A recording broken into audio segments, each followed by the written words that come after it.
திருநீரில் மருந்திருக்கு தெரியுமா? திருநீரில் மருந்திருக்கு தெரியுமா?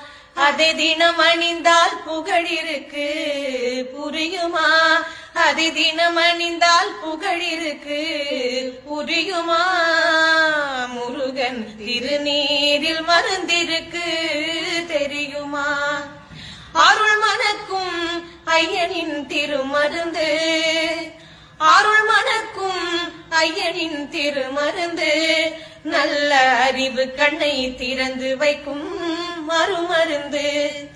அருள் மணக்கும் ஐயனின் திருமருந்து, நல்ல அறிவு கண்ணை திறந்து வைக்கும் அருமருந்து. அன்பு வழியில் வாழ வைக்கும் பெருமருந்து.